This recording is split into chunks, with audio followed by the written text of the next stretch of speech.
Let's integrate sine of the cube root of x. The easiest way to do it is first by making a substitution. So let y be the cube root of x. This is the same as x to the 1/3 power.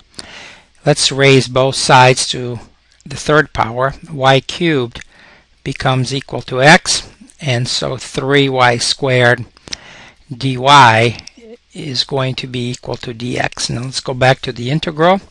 We have sine of the cube root of x, that's now sine of y, and dx is 3y squared dy. We're going to integrate this integral. Once we're done, we'll replace every y with the cube root of x. So we're going to use integration by parts. I'm going to let u equal to 3y squared and dv equal to sine y dy. Du will be 6y dy, and v will be minus cosine of y. So remember integration by parts, how that works. Our integral 3y squared times sine of y dy, this integral is what we're calling the integral of u dv. That will equal to the integral of u times v. So that's minus 3y squared cosine of y minus the integral, so this is u times v, minus the integral of v du, but because v has a minus in it, that will turn to plus the integral of 6y cosine of y dy. So this is the integral along with that plus sign. Now that's the integral of v du. The idea is that the integral of v du should be easier. And of course it is easier because the power of y is now 1 instead of 2. So now let's work on the integral of 6y cosine of y dy.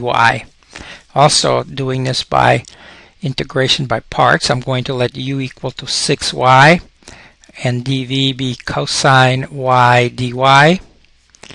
Du is just 6 dy, and v is sine y.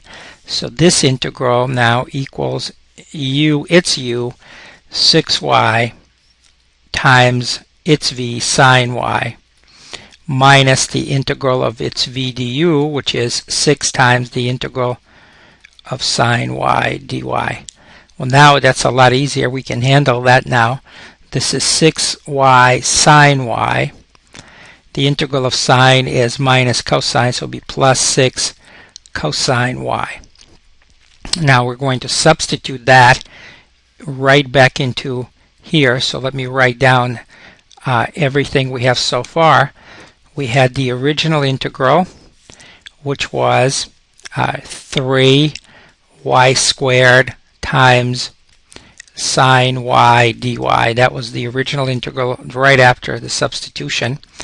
And as you recall, that was equal to minus 3y squared cosine y minus 3y squared cosine y plus the integral, or the integral of 6y cosine y, plus the integral of 6y cosine of y dy. But in the second step of our problem right here, we did that integral, and so this is equal to minus 3y squared cosine y, and then plus 6y sine y plus 6 cosine y. We can now add c to the mix here because we're done integrating, and the final step is to go back to the original integral. The original integral was the integral of sine of cube root of x. We're now ready to say what that is. That's equal to minus 3 x to the 1/3 square is x to the 2/3 power. Cosine of y, that's cosine of x to the 1/3 power, plus 6 times x to the 1/3 power sine of x to the 1/3 power, plus 6 times cosine of x to the 1/3 power, and then add c at the end. And that's how it's done using substitution